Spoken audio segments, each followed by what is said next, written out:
नमस्कार दोस्तों, welcome to आरंभ एजुकेशन एम्पावरिंग एस्पिरेंट्स। देखिए, आज के वीडियो में जो हम लोग की पंचायती राज की जो सीरीज़ चल रही थी उसका आज नेक्स्ट वीडियो है, जिसमें हम लोग धारा 39 के तहत जो निलंबन किया जाता है पदाधिकारियों का वो देखेंगे। उसके बाद धारा 40 के तहत जो पद से हटाना होता है वो कैसे हटाया जाता है और किसको हटाया जाता है, कौन हटाता है, ये सब चीज़ें देखेंगे। इसके अलावा बहिर्गामी सरपंच द्वारा कार्यभार सौंपा जाता है वो वाला पोर्शन देखेंगे, और एक से अधिक पद धारण करने को किस प्रकार का प्रावधान है पंचायतों में। पद मतलब कि कौन कौन मतलब एक से ज़्यादा पद अगर धारण करना है तो अगर कहीं धारण कर लिए तो फिर कितने दिन के भीतर कोई एक पद के लिए डिसाइड करना पड़ता है कि ये पद, जैसे 2 पद में एक व्यक्ति धारण कर लिया तो एक पद उसको छोड़ना पड़ेगा, तो वो कितने दिन के भीतर छोड़ सकता है और क्या क्या प्रावधान होते हैं, वो सब वाला पार्ट जो है वो हम लोग आज के वीडियो में कवर करेंगे। आज के वीडियो से भी आपके प्रीवियस ईयर के पेपर में बहुत से क्वेश्चंस आए हुए हैं, तो वीडियो बहुत इंपॉर्टेंट है, ध्यान से देखिएगा। थोड़े थोड़े चीज़ों में घुमा देता है क्वेश्चन को, तो आज मैं आपको पूरी चीज़ों को अच्छे से कवर कर दूंगा, ठीक है। इसके बाद आप लोग को ये सब टॉपिक से कोई डाउट नहीं आएगा। तो आज का वीडियो हम लोग स्टार्ट करते हैं। अगर वीडियो अच्छा लगे तो वीडियो को लाइक करिए, चैनल को सब्सक्राइब करिए, ज़्यादा से ज़्यादा शेयर करिए, ठीक है। और टेलीग्राम का लिंक डिस्क्रिप्शन में दिया हुआ है, वहाँ से आप लोग ज्वाइन कर सकते हैं। और चार्ट बाई करने से कल जो भी नया लिंक है वो भी डिस्क्रिप्शन में दिया है, तो वहाँ पर भी क्लिक करके आप लोग चार्ट को परचेस कर सकते हैं, ठीक है। तो आज का वीडियो हम लोग स्टार्ट करते हैं। एक से अधिक पद धारण करना, देखिए इसको मैं क्या बता रहा हूँ। देख, पदाधिकारी जो पंचायत के होते हैं वो अगर कहीं 2 पद के लिए निर्वाचित हो गए, तो मैं आपको जब निर्वाचन आयोग पढ़ाऊंगा तो निर्वाचन आयोग जब मैं बताऊंगा तो उसमें पढ़ाऊंगा कि कौन कौन सा पद के लिए एक व्यक्ति जो है वो फॉर्म भर सकता है, ठीक है। तो मैं उसमें पढ़ाऊंगा। अब 2 पद के लिए अगर निर्वाचित हो गया, जैसे कि एक व्यक्ति सरपंच के लिए भी सरपंच भी बन गया और जनपद पंचायत का सदस्य भी बन गया, या फिर उप सरपंच बन गया और जिला पंचायत का सदस्य भी बन गया, तो 2 पद एक साथ निर्वाचित हो गया अगर 2 पद के लिए, तो वो कौन सा पद पहले धारण करेगा और उसका प्रोसेस क्या है, क्या क्या प्रोसेस है, वो सब चीज़ें हम लोग किस में कवर करेंगे, एक से अधिक पद धारण करने वाले टॉपिक पे कवर कर देंगे। तो कैसे होगा, तो यदि कोई व्यक्ति पंचायत के एक से अधिक पदों पर निर्वाचित हो जाता है तो जिस तारीख से निर्वाचित हुआ है उसके 10 दिनों के भीतर वह कलेक्टर या अतिरिक्त कलेक्टर को सूचित करेगा कि वह कौन सा पद पर रहना चाहता है। मान लो जब मैं एग्जाम्पल के लिए आपको दिया कि 2 स्तर पर अलग अलग पद पर एक पंचायत पदाधिकारी नियुक्त हो गया, तो वो क्या करेगा, जिस पद पर मतलब कि जिस तारीख से वो नियुक्त हुआ है, निर्वाचित हुआ है, उससे 10 दिन के भीतर क्या करेगा, कलेक्टर या अतिरिक्त कलेक्टर को वो सूचना देगा कि मैं ये पद को छोड़ना चाहता हूं और ये पद को ग्रहण करना चाहता हूं। मान लो जैसे सरपंच और जनपद पंचायत का सदस्य एक साथ बन जाता है, तो वो बताएगा उसको कि भाई मुझे सरपंच का पद को छोड़ना है, जनपद पंचायत का जो सदस्य है उसको मेरे को ग्रहण करना है। किसके भीतर, निर्वाचन के 10 दिन के भीतर वो कलेक्टर या अतिरिक्त कलेक्टर को बताएगा। जो ब्लू कलर में लिखा हूं वो बहुत इंपॉर्टेंट है, वही टर्मिनोलॉजी को घुमा घुमा के पूछेगा। 10 दिन के भीतर बताएगा कि 15 दिन के भीतर बताएगा कि 30 दिन के भीतर बताएगा, इस तरीके के क्वेश्चन पूछे जाएंगे आपको। 10 दिनों के भीतर वो कलेक्टर या अतिरिक्त कलेक्टर को सूचित करके करेगा कि वह कौन सा पद पर रहना चाहता है, ठीक है। उसके बाद क्या होगा, सूचित के बिना अगर कहीं, अच्छा देखिए ये वहां पे क्या लिखा हुआ है, अगर वो 10 दिन के भीतर उसको सूचना देना है कलेक्टर को, अगर वो सूचना नहीं देता है, अब जैसे कि मान लो जाए, फिर एग्जाम्पल के लिए वही एग्जाम्पल ले लेते हैं, 1 जून को वो बना है जनपद पंचायत का सदस्य और जनपद पंचायत का सदस्य और सरपंच दोनों बना है। अब उसको क्या 10 जून तक, ये मैं एग्जाम्पल इसलिए लेता हूं क्योंकि यह डेट वाले एग्जाम्पल से आपको बताऊंगा तो अच्छे से समझ में आ जाएगा, आपको क्लियर हो जाएगा करके। और एक ही डेट को इसलिए ले रहा हूं क्योंकि एक ही डेट से आपका पूरा चीज़ें हो जाए, अलग अलग डेट पे कन्फ्यूजन मत हो। और ये एग्जाम्पल के लिए इसी को लेता हूँ, इसीलिए 10 जून तक उसको क्या करना पड़ेगा, 10 जून के भीतर कलेक्टर या अतिरिक्त कलेक्टर को बताना पड़ेगा कि मेरे को ये पद धारण करना है करके। अगर वो नहीं बताया और 10 जून के भी अंदर तक नहीं बताया और वो 8 तारीख को, 8 जून को नहीं बताया है और वो 8 जून को कहाँ चला गया, सरपंच के जो सम्मेलन होता है पंचायत में, सरपंच है ना, पंचायत में जो सम्मेलन होता है, मान लो जब पंचायत के सम्मेलन में चला गया, ग्राम पंचायत के, ठीक है, तो ग्राम पंचायत के सम्मेलन में चला गया और अगर वो सरपंच पद के लिए चुनाव लड़ा था और जीत गया है, ठीक है, तो ग्राम पंचायत के अगर सम्मेलन में चला गया तो उसको समझा जाएगा कि वो सरपंच का पद धारण कर लिया है और जनपद सदस्य का पद को छोड़ दिया है। समझ गए आप लोग। कोई व्यक्ति अगर सरपंच और जनपद सदस्य दोनों पद पे निर्वाचित हो गया है, 10 दिन के भीतर वो सूचना नहीं देता है और 8 तारीख को, 10 तारीख तक उसको सूचना देना है किसको, कलेक्टर अतिरिक्त कलेक्टर को, लेकिन वो 8 तारीख को ही ग्राम पंचायत के सम्मेलन में चला जाता है, तो माना जाएगा कि वो सरपंच का पद को ग्रहण कर लिया है और जनपद सदस्य का पद को त्याग दिया है। मान लो जाए इन केस 8 जून को वो कहां चले जाता है, जनपद पंचायत के सम्मेलन में चला जाता है तो क्या माना जाएगा? उसने सरपंच के पद को छोड़ दिया है और जनपद पंचायत का जो सदस्य का पद है उसको ग्रहण कर लिया। मतलब जिस सम्मेलन में वो पहुंच जाएगा इस 10 दिन के भीतर 10 दिन के अंतर्गत उसको कलेक्टर, अतिरिक्त कलेक्टर को सूचना देना है, तो उस 10 दिन के भीतर वो जिस भी सम्मेलन में चला जाएगा, ऐसा माना जाता है कि वो जिस सम्मेलन में, अगर ग्राम पंचायत के सम्मेलन में चला गया तो मान लिया जाएगा कि सरपंच का पद को ग्रहण कर दिया और जनपद पंचायत के पद को छोड़ दिया। अगर वो जनपद पंचायत के सम्मेलन में चला जाएगा तो माना जाएगा कि जनपद पंचायत सदस्य का पद को ग्रहण कर लिया है, सरपंच का पद को छोड़ दिया है। क्लियर हो गया एकदम? ये यहीं पर एक लाइन में, इसको मैं शॉर्ट में लिखा हूं, आपको उसको डिटेल में लिखना है। आपको क्या लिखना है? सूचित किए बिना 10 दिन के भीतर सूचित किए कलेक्टर या अतिरिक्त कलेक्टर को सूचित किए बिना अगर वो पदाधिकारी जिस भी सम्मेलन में हाजिर होता है उस सम्मेलन में उस स्तर का सदस्य माना जाएगा। यदि वो ग्राम पंचायत में हाजिर होता है तो सरपंच माना जाएगा या ग्राम पंचायत का पद ग्रहण किया है ऐसा माना जाएगा, और यदि वो जनपद पंचायत के सम्मेलन में हाजिर होता है तो जनपद पंचायत का सदस्य माना जाएगा, यानी जनपद पंचायत के पद को ग्रहण किया हुआ माना जाएगा। ये आपको पूरा इसको डिटेल में लिखना है, ठीक है? मतलब वो जिस सम्मेलन में हाजिर हो गया वो पद ग्रहण किया हुआ माना जाएगा। अगर नहीं हाजिर होता है, अब दोनों कंडीशन, मैं आपको क्या बताया, 2 कंडीशन बताया। पहला, या तो 10 दिन के भीतर कलेक्टर अतिरिक्त कलेक्टर को सूचित कर दे कि भाई मैं ये ग्रहण करना चाहता हूं, या तो 10 दिन के भीतर वो कोई भी सम्मेलन में हाजिर हो जाता है तो उसका सम्मेलन। अगर दोनों ही नहीं करता, नहीं हाजिर होता और नहीं निर्णय लेता है 10 दिन के अंदर और 10 दिन बीत गया, तब फिर वरीयता क्रम देखा जाएगा। वरीयता क्रम का मतलब, ठीक है, तब फिर क्या देखा जाएगा? वरीयता क्रम देखा जाएगा। मतलब सबसे ऊपर क्या आता है? जिला पंचायत सदस्य, जनपद सदस्य, जनपद पंचायत सदस्य, उसके बाद सरपंच, पंच। ये वरीयता क्रम है। तो अगर कहीं ये दोनों काम वो नहीं करता, ना ही हाजिर होता है और ना ही वो 10 दिन के भीतर निर्णय लेता है, तो वरीयता क्रम के आधार पर उसका पद ऑटोमेटिक उसके लिए मिल जाएगा। मतलब कि जिला पंचायत का सदस्य बन जाएगा। अगर जिला पंचायत का सदस्य और जनपद पंचायत का सदस्य दोनों बना है तो पहले वो दोनों कंडीशन पे नहीं बताता, वो हाजिर भी नहीं होता, निर्णय भी नहीं लेता, तो माना जाएगा कि वो ऊपर का पद ग्रहण किया है, हायर पोस्ट को। अब सामान्य जो सोच रहेगी मनुष्य की वो क्या रहेगी, आप खुद सोचिए। आप अगर कहीं 2 पद पे नियुक्त होते हैं, आप निर्वाचित होते हैं, तो स्वाभाविक सी बात है आप बड़ा पद ही ग्रहण करोगे। तो अगर कोई डिसीजन नहीं देता है 10 दिन के भीतर, नहीं वो कलेक्टर अतिरिक्त कलेक्टर को बताता है और नहीं वो कोई पंचायत के सम्मेलन में हाजिर होता है, तो ऐसा माना जाता है कि सामान्य परिस्थिति में वो बड़ा पद ही ग्रहण करेगा। तो ऊपर का पद के हिसाब से उसको मान्यता दे दी जाती है। माना जिला पंचायत सदस्य, जनपद पंचायत सदस्य दोनों बना है, दोनों चीज़ नहीं बताया मैं किसको धारण करूँगा करके, तो जिला पंचायत सदस्य बन गया ऐसा माना जाता है। अगर जनपद सदस्य और पंच दोनों बना है तो क्या माना जाएगा? जनपद पंचायत सदस्य बन गया है, वो उसी पद को धारण किया, इसको छोड़ दिया ऐसा माना जाएगा। सरपंच और पंच दोनों बन गया है अगर वो, तो सरपंच का पद ग्रहण कर लिया है और पंच का पद को छोड़ दिया है ऐसा माना जाएगा। मतलब ऊपर वाला पद को ग्रहण कर लिया है, नीचे वाले पद को छोड़ दिया है ऐसा माना जाएगा। तो ये यहाँ पर लिखा हूँ मैं, वरीयता क्रम। वरीयता क्रम के आगे आप लोग क्या लिख लेंगे? इस वरीयता क्रम को आप लोग यहाँ पर ऐड कर लेंगे। तो वरीयता क्रम के हिसाब से उसका पद ग्रहण कर लिया माना जाता है, ठीक है। नेक्स्ट पॉइंट क्या है? यदि चुनाव अलग अलग समय में हुए हैं तो दूसरे चुनाव के दिन से दिन तय होगा। यदि मान लो जाए एक चुनाव हुआ है 1 जुलाई को,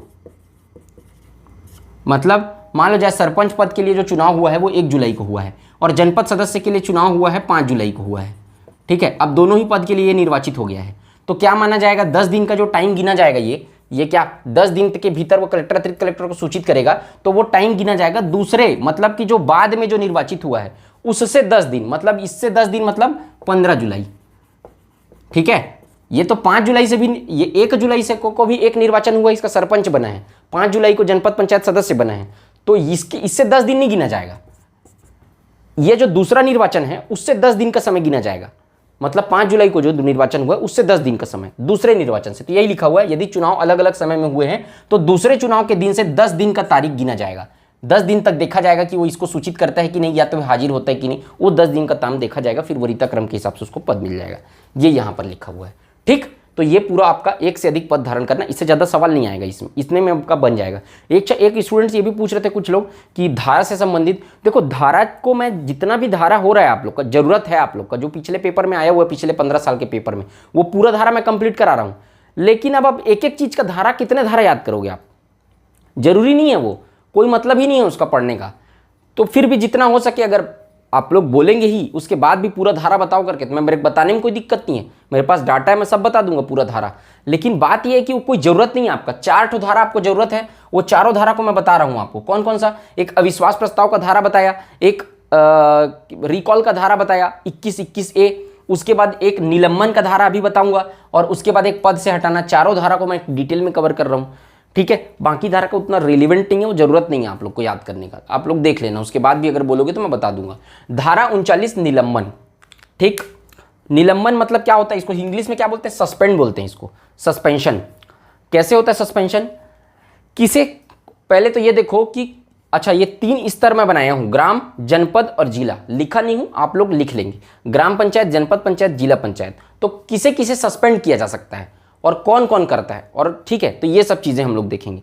ये तो कुल मिला के आप अगर मोटा मोटा देखें तो सभी लोगों को सस्पेंड किया जा सकता है। ग्राम पंचायत में पंच, सरपंच और उप सरपंच तीनों को सस्पेंड किया जा सकता है। जनपद पंचायत में सदस्य, जनपद पंचायत सदस्य, जनपद पंचायत उपाध्यक्ष, जनपद पंचायत अध्यक्ष तीनों को सस्पेंड किया जा सकता है। जनपद पंचायत सदस्य, जनपद पंचायत उपाध्यक्ष और अध्यक्ष तीनों को सस्पेंड किया जा सकता है। सब लोगों को सस्पेंड किया जाता है। कौन करेगा सस्पेंड? तो ग्राम पंचायत में अनुविभागीय अधिकारी राजस्व करेगा, अनुविभागीय अधिकारी राजस्व करेगा। जनपद पंचायत में कलेक्टर या अतिरिक्त कलेक्टर करेगा सस्पेंड, और जिला पंचायत में कलेक्टर करेगा सस्पेंड, ठीक है। तो यहां पर ये सब लोग सस्पेंड करेंगे। सूचना, 10 दिन के भीतर राज्य सरकार को सूचना देना पड़ेगा। ये लोग का सस्पेंशन अगर हो गया तो क्या करना पड़ेगा? तो क्या करना पड़ेगा? सूचना 10 दिन के भीतर, मान लो जाए 1 जून को सस्पेंशन होता है तो 10 जून के भीतर, 10 दिन के भीतर क्या करना पड़ेगा? राज्य सरकार को सूचना देना पड़ेगा। भाई जो अधिकारी मतलब अनुविभागीय अधिकारी राजस्व अगर सरपंच का सस्पेंशन करता है तो क्या करना पड़ेगा? 10 दिन के भीतर उसको सूचना देना पड़ेगा, किसको? स्टेट गवर्नमेंट को। अब उसके बाद राज्य सरकार क्या करेगी? 90 दिन के भीतर अपना निर्णय देगी कि भाई ये सस्पेंशन जो आप किए हो वो सही है कि नहीं है, इसको चेक करेगी, और 90 दिन के भीतर राज्य सरकार बताएगी। अगर 90 दिन के भीतर राज्य सरकार ये बोल देती है कि हाँ ये सस्पेंशन को मान्य करते हैं करके, तो ये सस्पेंशन, वो सस्पेंड रहेगा वो अधिकारी, और वो राज्य सरकार तय करेगी कि 1 महीने के लिए करना है कि 10, उसके बाद फिर ये जो तय किया रहेगा कि 2 महीने के लिए सस्पेंड किया, 6 महीने के लिए सस्पेंड किया, तो उसको राज्य सरकार कंटिन्यू करेगी। अगर 90 दिन के भीतर राज्य सरकार कोई जवाब नहीं देती है तो सस्पेंशन रद्द माना जाएगा। ऐसा माना जाएगा कि राज्य सरकार नहीं चाहती कि वो अधिकारी सस्पेंड हो, कोई भी जो है वो, समझ गए। तो यहां 10 दिन के भीतर राज्य सरकार को ये लोग भेजेंगे, और राज्य सरकार 90 दिन के भीतर, मतलब जिस दिन इसको भेजा जाएगा, मान लो 10 जून को भेजा जाता है तो 10 जून के 90 दिन के भीतर राज्य सरकार अपना निर्णय सुनाएगी, और वो निर्णय अंतिम होगा, ठीक है। पद खाली होगा, जिस दिन पद खाली होगा उसके 15 दिन के भीतर सचिव, ग्राम पंचायत में पद खाली होने के 15 दिन के अंतर्गत ग्राम पंचायत में सचिव सम्मेलन बुलाएगा, और जनपद और जिला पंचायत में सीईओ सम्मेलन बुलाएंगे, ठीक है। अब जो सम्मेलन बुलाएंगे और तीनों ही स्तर पर स्थानापन्न की नियुक्ति कर दी जाएगी। स्थानापन्न सरपंच, अब देखो जैसे कि सरपंच को सस्पेंड किया गया है, जनपद पंचायत में सदस्य को सस्पेंड किया गया है, जिला पंचायत में भी सदस्य को सस्पेंड किया गया है, ठीक है। तब यहां पर क्या करेंगे? पद खाली जिस दिन से होगा उस दिन से 15 दिन के भीतर, 15 दिन के भीतर ग्राम पंचायत में सचिव और जनपद पंचायत में मुख्य कार्यपालन अधिकारी मतलब सीईओ सम्मेलन बुलाएगा, और उस सम्मेलन में क्या होगा? अपने बीच से क्या करेंगे? स्थानापन्न सरपंच को, सरपंच अगर सस्पेंड हुआ है तो स्थानापन्न सरपंच की नियुक्ति कर लेंगे, सदस्य अगर सस्पेंड हुआ है तो स्थानापन्न सदस्य की नियुक्ति कर लेंगे। अब ये लोग वो स्थानापन्न की नियुक्ति कर दी जाएगी। यही चीज को वहां पर बताया मैं, ठीक है। क्लियर एकदम? नेक्स्ट देखें। अब देखो ये ध्यान रखना ना, कौन करता है वही पूछता है। धारा 40 के तहत पद से हटाना, देखो सस्पेंशन 2 महीने, 3 महीने, 1 महीने, 15 दिन, 20 दिन, 25 दिन, इस तरीके का होता है। पद से हटाना मतलब पद को खाली होना, ये होता है। तो दोनों में अंतर है, सस्पेंशन और डिसमिस। अगर इंग्लिश में टर्मिनोलॉजी में आप अगर पढ़ें तो सस्पेंशन और डिसमिस ये दोनों अलग चीज होता है। तो कौन पद से हटा सकता है? तो कोई भी अधिकारी को या तो राज्य सरकार पद से हटा सकता है या तो विहित अधिकारी पद से हटा सकता है। पद से सभी को हटाया जा सकता है, सब लोग को। तो कौन कौन पद से हटा सकता है? तो या तो राज्य सरकार हटाएगा या तो विहित अधिकारी हटाएगा। विहित अधिकारी मतलब ऑथराइज्ड ऑफिसर पद से हटाएगा। वो अधिकारी तीनों ही स्तर पर कौन होता है हम लोग देखेंगे। क्यों हटा सकता है? पद से हटाने के लिए क्या होना चाहिए? यदि वह कर्तव्यों का निर्वहन नहीं कर रहा है, यानी कि जो पदाधिकारी है, मान लो जाए जनपद पंचायत के उपाध्यक्ष की बात लेते हैं हम लोग, तो जनपद पंचायत का उपाध्यक्ष जो काम है उसका वो सही तरीके से नहीं कर रहा है, तब पद से हटाया जाएगा। या दूसरा एक कंडीशन, अगर उसका पद पर बना रहना लोकहित में ना हो, लोक मतलब जनता, और जनता के हित में ना हो। मान लो जाए कोई व्यभिचार का आरोपी पाया जाता है, किसी बलात्कार का आरोपी पाया जाता है, या ऐसा कोई कुकृत्य कर रहा है, कुकर्म कर रहा है जिससे पब्लिक की सेफ्टी को हनन हो रहा है, लोक हित में नहीं है, जनता के पक्ष में नहीं है उसका पद पे रहना, तब क्या होगा, उसको पद से हटाया जाएगा। तो दो ही कंडीशन पे पद से हटाया जा सकता है उसको। कौन हटाएगा? राज्य सरकार या विहित अधिकारी हटाएगा। अब उसको पद से हटाया जाएगा जब, तो उसको अपना पक्ष रखने का, अपनी बात रखने की, अपनी दलील को रखने का छूट दिया जाएगा कि भाई आप अपना पक्ष रख सकते हो, कि भाई वो अपना बताएगा कि मैं किया हूँ कि नहीं किया हूँ, लोकहित में कैसे है नहीं है, तो पक्ष रखने की उसको छूट दी जाएगी। और कारण बताओ नोटिस जारी होने के 90 दिन के भीतर विहित अधिकारी निर्णय लेंगे। देखो सबसे पहले क्या किया जाएगा, उसको यदि मान लो जाए वो कोई कर्तव्यों का निर्वहन नहीं करता है तो उसको कारण बताओ नोटिस जारी करेगा। ये विहित अधिकारी लोग उसको क्या करेंगे, तीनों ही स्तर पर, जब जनपद पंचायत उपाध्यक्ष है तो क्या करेंगे, कलेक्टर या अतिरिक्त कलेक्टर उसको एक कारण बताओ नोटिस जारी करेगा कि भाई बताओ कि तुम क्यों अपने कार्यों का निर्वहन नहीं कर रहे हो, उसमें नोटिस में लिखा होगा। तो वो क्या करेगा, आएगा मीटिंग पे, फिर बताएगा कि मैं क्यों कार्यों का निर्वहन नहीं कर रहा हूँ, अपनी दलील प्रस्तुत करेगा, अपने बारे को पूरा पक्ष को रखेगा। और उसके भीतर कारण बताओ नोटिस जारी होने के 90 दिन के भीतर, है ना, अगर वो जो अपना पक्ष रखा उस पर अगर कहीं कलेक्टर या अतिरिक्त कलेक्टर सहमति बन जाता है कि हाँ भाई ये बोल रहा है वो सही बोल रहा है, तथ्य रखा, प्रूफ रखा, सही पाया जाता है, तो उसको सस्पेंशन नहीं करेगा, पद से नहीं हटाएगा। और अगर माना जाता है कि वो झूठ बोल रहा है तो कारण बताओ नोटिस मान लो जारी हुआ है 15 जून को, तो 15 जून को जो नोटिस जारी हुआ था उसके 90 दिन के भीतर विहित अधिकारी जो निर्णय लेंगे, हाँ या ना, पद से हटाना या नहीं है, वो निर्णय जो होगा अंतिम होगा।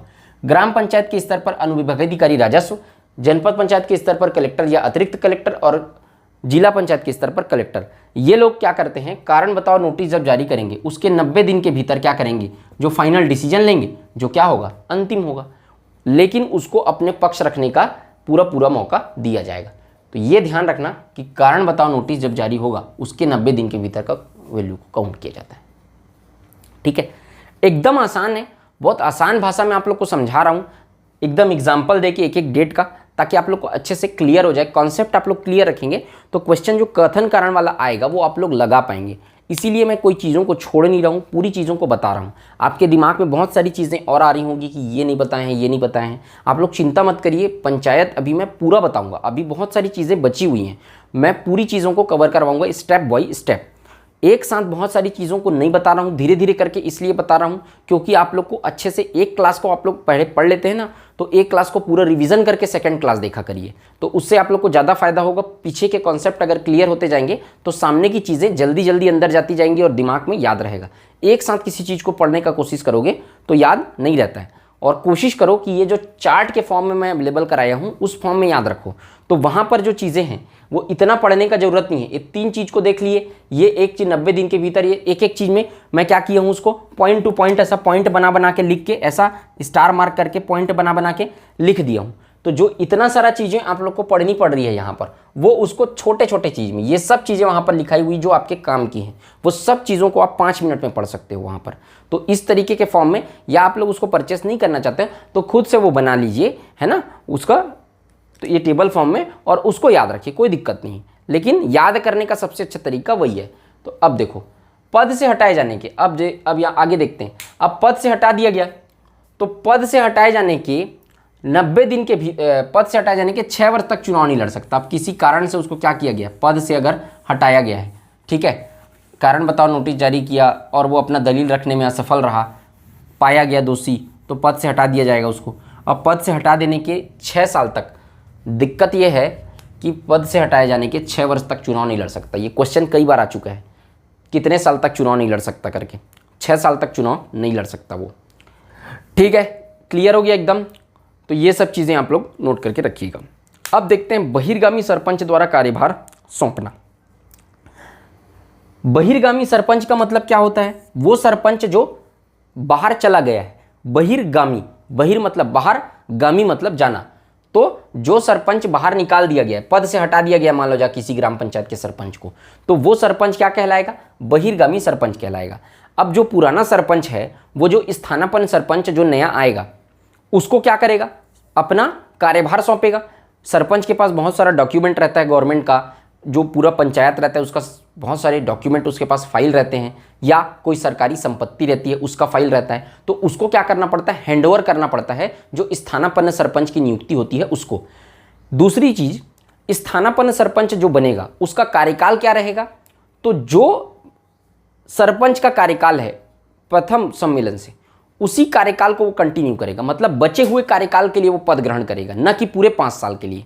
जैसे कि जो पुराना सरपंच था जिसको पद से हटा दिया गया है, वो क्या किया था, 1 जुलाई 2020 मान लो को पद ग्रहण किया था, तो अब इसका 5 साल कब खत्म होगा, 1 जुलाई 2025।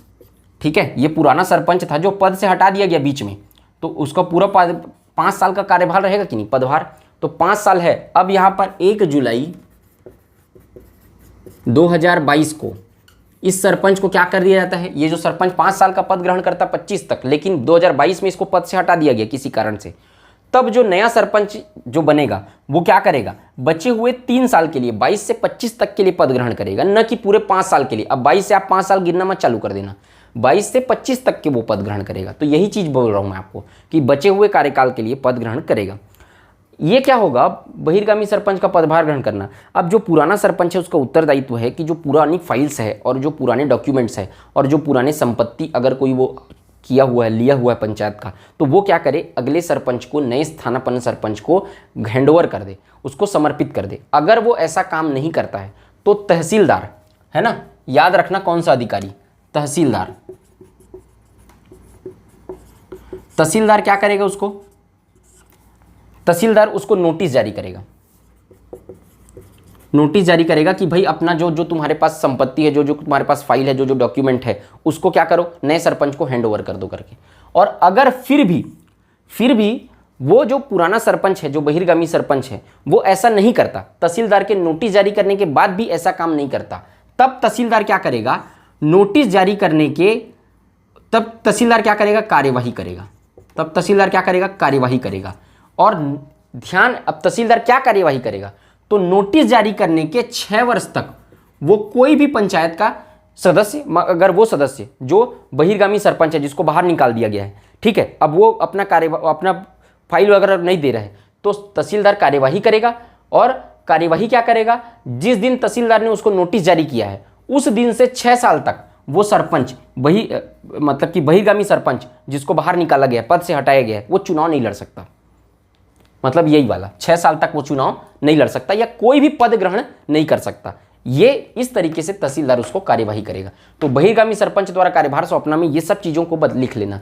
क्या, जो नया पुराना सरपंच है उसको हैंडओवर करना पड़ेगा डॉक्यूमेंट और फाइल को, अगर वो नहीं किया तो तहसीलदार नोटिस जारी करके उसको बोलेगा कि उसको क्या करो, स्थानापन्न सरपंच को समर्पित कर दो। लेकिन फिर भी वो अगर कहीं बहिर्गामी सरपंच वो इस नए सरपंच को, स्थानापन्न सरपंच को वो फाइल वगैरह डॉक्यूमेंट वगैरह नहीं देता है, तो फिर नोटिस जारी करने के 6 साल तक मतलब तहसीलदार कार्यवाही करेगा और वो नोटिस जारी करने के 6 साल तक चुनाव नहीं लड़ सकता है, यानी कि वो पंचायत का सदस्य नहीं बन सकता है। ठीक है, कोई भी पंचायत का सदस्य वो नहीं बन सकता है, ये कार्यवाही करेगा तहसीलदार।